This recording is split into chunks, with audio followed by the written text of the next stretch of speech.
Josephus Flavius itu orang Kristen atau orang Yahudi? Saya tanya dulu. Yang menyatakan bahwa Yesus Kristus itu mati tersalib dan bangkit pada hari ketiga. Josephus Flavius itu orang Kristen atau orang Yahudi? Nah, itu kan sejarah kalian, Beb. Bukan sejarah kami. Beb, bukan. Itu orang Yahudi. Ya, shalom teman-teman semua dimanapun kita berada saat ini, kiranya kita semua tetap berada dalam keadaan sehat dan apapun yang merupakan aktivitas kita sepanjang hari ini, kiranya Tuhan Yesus memberkati. Dan kembali berjumpa lagi di channel kita ini, yaitu Zemayanias Chen. Terima kasih buat teman-teman semua dan juga para sahabat yang sudah mendukung perkembangan channel ini dengan setia, dan kiranya kita tetap menggunakannya untuk menjadi berkat bagi semua orang. Nah teman-teman, pada video kali ini saya membagikan kepada kita semua dimana kita harus mendengar lagi ya Ratu Entok dengan saudara Elia Miron, di mana mereka berdebat sengit lagi dan di mana beberapa jawaban yang cukup valid menurut saya dari Elia Miron ini, namun tidak diterima oleh Ratu Entok, baik dari sisi sejarah atau historis maupun secara teologis maupun dari dalil-dalil tersebut seperti dari Alkitab maupun juga dari dalil kitab mereka sendiri, dan dia tidak siap menerima kenyataan itu. Mari kita melihat videonya yang berikut ini. Harus berani menyatakan bahwa itu bukan Isanya kami atau bukan Yesusnya kami. Kenapa? Secara historis berbeda, meskipun memiliki persamaan nama fonetik, karena sejarah tidak bisa dibantah, Ratu. Iya. Nah jadi gini ya Elia, setiap sejarawan itu pasti dia dominan akan menyeret untuk kepentingannya sendiri. Jadi kalau secara valid tidak ada sejarah historis itu yang tak akurat. Josephus Flavius itu orang Kristen atau orang Yahudi? Saya tanya dulu. Yang menyatakan bahwa Yesus Kristus itu mati tersalib dan bangkit pada hari ketiga. Josephus Flavius itu orang Kristen atau orang Yahudi? Nah itu kan sejarah kalian, Beb.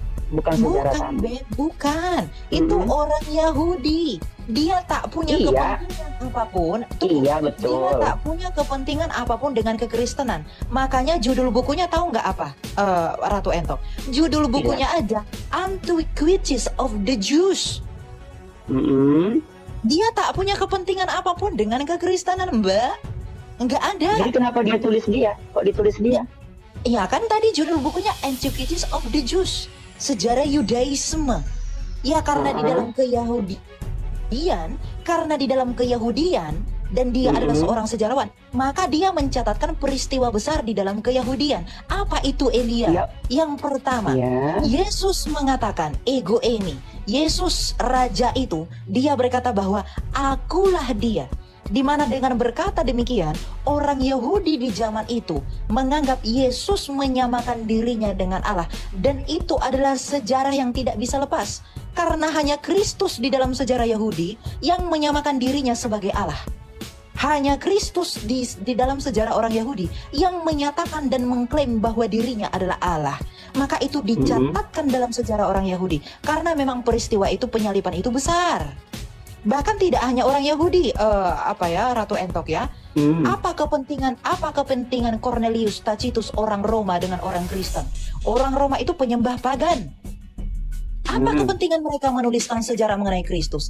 Apa kepentingan Marabar Serapion? Apa kepentingan Lucian dari Samosata? Tidak ada. Berarti kalau gini ya, berarti kalau mereka kamu klaim tidak ada kepentingan, berarti tidak bisa dipercayain dong. Loh, kenapa tidak bisa dipercaya? Itu kan sejarawan yang mereka tidak ada kepentingan. Loh, misalnya begini, Ratu, ya. Ratu merayakan pesta pernikahan lah begitu, ya. Katakanlah pesta pernikahan itu hari ini saya katakan tanggal 20 lah, 20 Januari begitu. Ratu Entok merayakan pembukaan skincare ya, karena saya tahu Ratu Entok ini toko skincare. Nah, kemudian ada nih orang yang menyaksikan pembukaan itu megah dan mewah sekali. Megah dan mewah sekali. Dia hanya numpang lewat tetapi terkagum-kagum karena saking fenomenalnya acara itu. Kemudian dia mencatatkan di dalam kertas, dicatatkan begini, dikisahkan bahwa seorang Ratu Entok, toko skincare besar di kota Medan, itu melakukan perayaan pembukaan skincare terbesar dengan tenda berwarna ini, berwarna itu dan lain-lain di dalam sebuah kertas. Kemudian dia simpan tulisan itu. 2000 tahun ke depan tulisan itu ditemukan, diuji karbon, uji papirus, metodologi ilmiah. Dengan uji karbon ditentukan usia kertas itu berasal dari 2000 tahun lalu. Dan ternyata di dalam sejarah yang melakukan itu hanya Ratu Entok di kota Medan. Itu orang itu tidak punya kepentingan, tetapi metodologi ilmiah membenarkan itu. Tidak ada seperti itu, Beb. Setiap orang melakukan sesuatu. Coba. Logikanya gini ya. Logikanya gini. Setiap orang melakukan sesuatu karena pasti ada kepentingan. Tidak ada logikanya tidak bisa dikatakan tidak ada kepentingan. Pasti ada kepentingan. Seperti saya masuk kemari, kan karena ada kepentingan saya kan untuk diri saya dan untuk orang yang mengikuti saya. Kok nggak ngapain kita naik? Di situ aja simpelnya. Tapi karena memang dasarnya iman kalian itu tidak mempercayai akan adanya logika, tapi selalu historis. Siapa bilang iman kami tidak punya logika, Bu? Jangan asal klaim. Ibu harus tahu ya. Memang dibilang ketuhanan itu tidak bisa dipakai dengan logika. Kan seperti itu, banyak yang bilang seperti itu. Hanya disuruh mengimani saja, diimani saja, imani saja. Logika itu subjektif. Kenapa saya katakan? Kalau Ibu berkata bahwa logika tidak pernah dipakai Kristen, Ibu jangan menafikan kalender.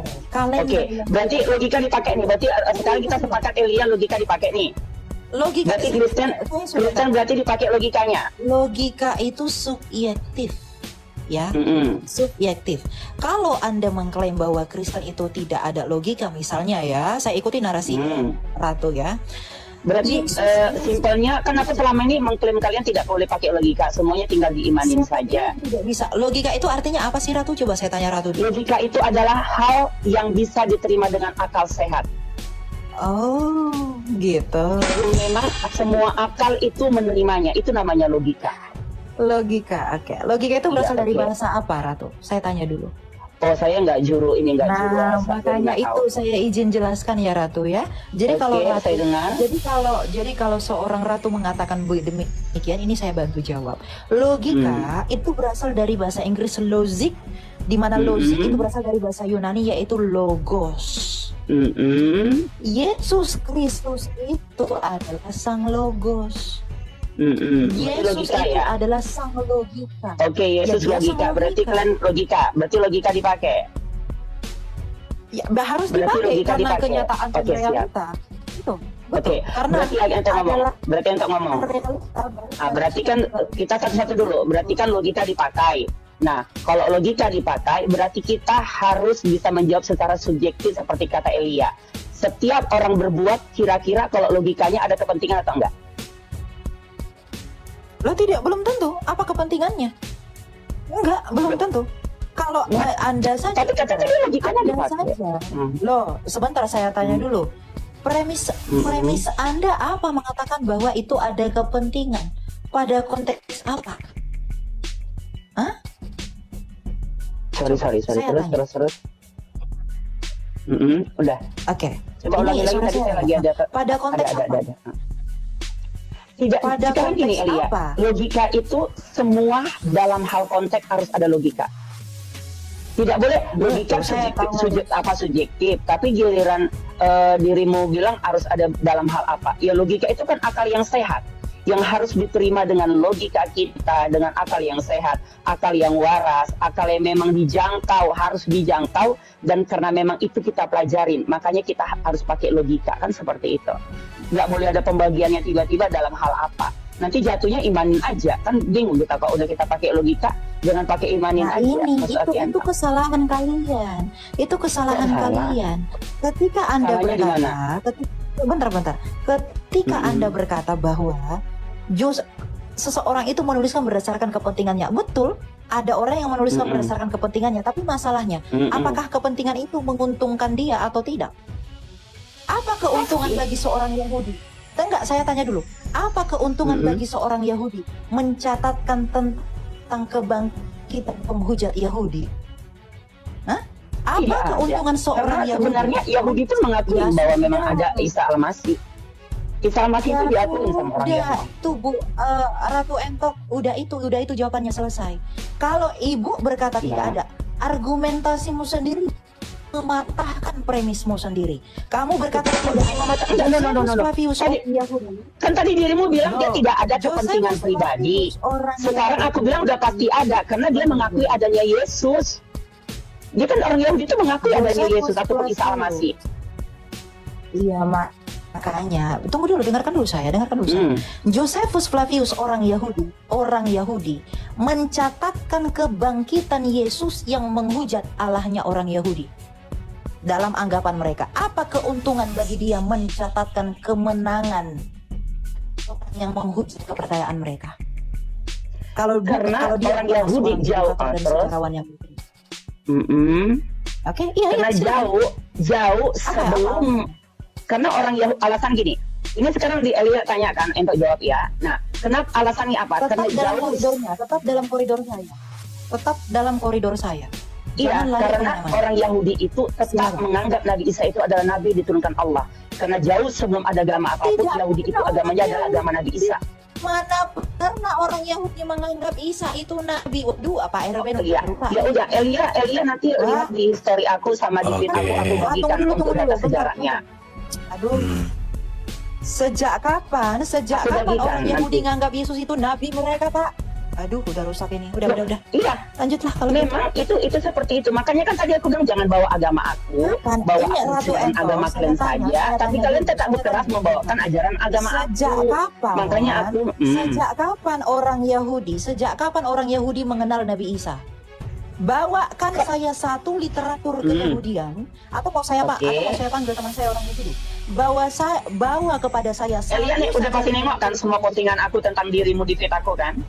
Enggak, saya enggak lihat itu, Ratu. Saya enggak peduli dengan Harus apapun yang dilihat biar dilakukan dirimu oleh- sadar bahwa dirimu itu hanya tahu untuk berbicara aja, yang penting bicara tapi nggak pernah datanya selalu Oke, melenceng. nggak apa-apa. Itu kesimpulan Anda nggak apa-apa. Tapi saya objektif ya. Saya mau Ratu Entok mempertanggungjawabkan pernyataan yang keluar dari dirimu seorang ratu ya.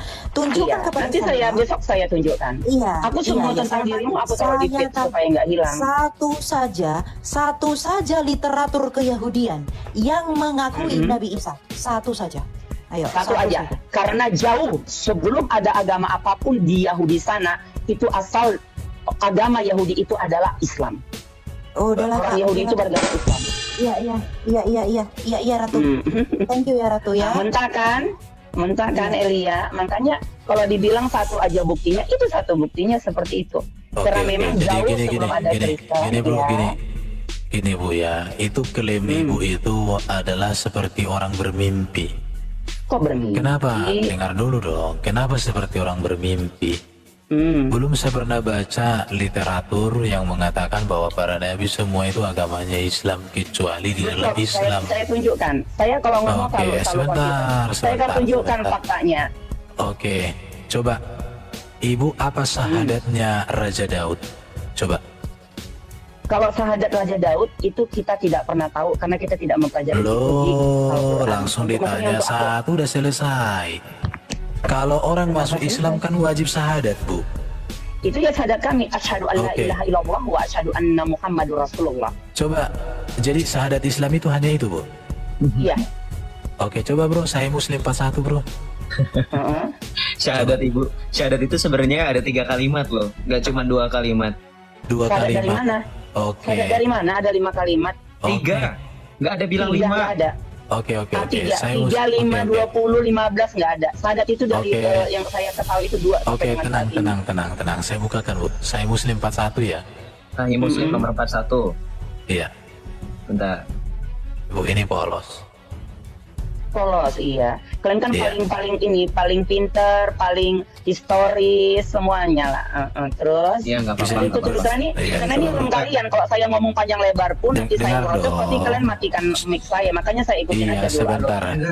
Ibu yang bacakan? Mana Nggak ada dimatikan. orang Islam yang polos? Oke, Nggak coba apa-apa, Ibu nggak apa-apa. baca. Ratu Entok, tolong jangan framing di room saya ya. Saya nggak pernah mematikan Oke. dari tadi. Oke, Bebas, berarti Bro. kalau saya ngerocok tanpa harus Oke. mendengar dulu berarti boleh ya? Iya, nanti kita adu songkat, Bu. Adu songkat kalau kayak gitu. Coba ibu baca dulu, bro. Kamu aja yang baca. Ya, ibu langsung takut bacanya. Lihat ya. Kenapa saya takut? Rasulullah Sallallahu Alaihi Wasallam bersabda, Saya hanya takut kepada Allah. barang Kalau kalian siapa saya takutin. Tuhan kalian saja di paling nggak bisa nolong, masa saya harus takut sama Oke. kalian? Mana mungkin? Rasulullah Sallallahu Alaihi Wasallam bersabda, barang siapa mengucapkan 2 kalimat syahadat, yaitu tiada Tuhan selain Allah semata, tiada sekutu baginya, dan bahwa Muhammad hamba dan rasulnya, bersaksi bahwa Nabi Isa adalah hamba Allah, anak hambanya, dan kalimah Allah yang dia letakkan pada Maryam dan ruh darinya. Surga itu benar adanya dan neraka itu juga benar adanya, di mana Allah akan memasukkan mereka yang dikehendakinya ke dalam surga melalui salah satu dari 8 pintu surga yang dikehendakinya. Oke, sekarang ini syahadat Islam. No. Syahadat Islam dari mana itu? Wah, Syahadat Islam dari Iqbal, mana? kau baca dong makanya. Jangan menciptakan. Saya tidak Itu pernah saya baca, Muslim, karena saya Muslim 41, kau baca dong. tidak ada Muslim 41, yang ada Muslim ke Muslim orang Islam. Dengarin. Hadis. Ratu Saya Entok kasih ini tahu. hadis. Hadis pun banyak hadis yang lemah. Siapa dulu yang Ini sahih. mengenalnya? Oh tidak. Ini sahih. Saya Ini tidak ada pernah periwayatnya. itu. Saya bacakan nih ya. Saya bacakan. Tidak sahih. Qala Rasulullah sallallahu alaihi wasallam, man qala syahadu alla ilaha illallah wahdahu la syarikalah wa anna Muhammadan abduhu wa rasuluh wa anna Isa Abdullah wa Semua menganggap sahih, tapi syahadat tidak ada seperti itu. Waduh, jadi gini aja deh. Yaudah. Saya sudah tanya ini sama orang yang keturunan Arab yang bisa berbahasa Arab. Ketika Iya. saya tunjukkan ini, dia katakan Tapi itu ya sudah betul. tidak ada berlaku untuk seluruh Dia bilang Islam itu di muka betul, bumi ini. benar ini. Kau Dia siapa menyangkal dulu? aja. Ya harus menyangkal, karena kan kalian sekarang sudah bebas. Tadi kan aku takut kalian matiin, makanya aku iya gitu. Tidak ada syahadat Oke, kita tidak silakan pernah seperti teman-teman itu. ya. Jadi syahadat Syahadat Islam kita itu, tidak pernah seperti itu. aduh. Jadi ini anda kalau udah boleh memang- bertanya, kalian tidak boleh Kau bantar dong, mengatur Pak. syahadat kami. Jadi Itu sekarang saya aku bertanya, silakan. Minimal tunjukkan kepada saya satu data Yahudi yang mengakui Nabi Isa. Setelah itu boleh kita lanjut. Nah, jadi itu dia videonya teman-teman ya. Kita sudah mendengarkan bagaimana diskusi mereka, perdebatan mereka, di mana Elia Miron itu berkali-kali menjelaskan tentang sejarah tentang kebangkitan Yesus Kristus, namun tidak diterima oleh Ratu Entok, dan juga sekalipun baik secara teologis dijelaskan maupun secara historis dan juga dalil-dalil dari kitabnya sendiri dia tidak terima. Nah, kenapa? Karena memang dia tidak suka dengan orang Kristen kalau orang Kristen itu tidak menganggap bahwa Isa Al-Masih itu sama dengan Yesus, atau juga dia tidak terima kalau orang Kristen menuhankan Yesus. Padahal orang Kristen tidak pernah menuhankan Yesus atau menjadikan Yesus sebagai Tuhan, karena memang dari sananya, dari sononya, dia adalah Allah yang datang dalam rupa manusia. Itulah sebabnya Yohanes menulis bahwa pada mulanya adalah firman, dan firman itu bersama-sama dengan Allah, dan firman itu adalah Allah. Dan juga Yesus mengaku sendiri bahwa sebelum Abraham ada, aku sudah ada. Dan juga Yesus mengakui bahwa dirinya Tuhan. Bahkan di hadapan murid-muridnya, dia berkata, aku adalah Tuhan dan gurumu. Dan dia berkata bahwa anak manusia adalah Tuhan atas hari Sabat. Dan itu dikuatkan oleh penggenapan dari nubuatan para nabi, di mana Yesaya sendiri dia mengakui bahwa dia yang akan datang, anak darah itu, dia adalah Allah yang perkasa, Bapa yang kekal, dia Raja damai, dia Allah yang luar biasa perkasa. Itu nubuatan Nabi Yesaya itu. Makanya para rasul yang datang kemudian menuliskan kembali, meneguhkan kembali nubuatan itu. Jadi kalau Ratu Entok tidak terima, ya silakan saja, sah-sah saja. Yang jelas Kristen mengimani apa yang tertulis dalam kitabnya, di mana isi kitab itu sendiri pun didukung oleh sejarah dunia. Jadi demikian yang saya sampaikan, kiranya Tuhan Yesus memberkati kita semua. Shalom.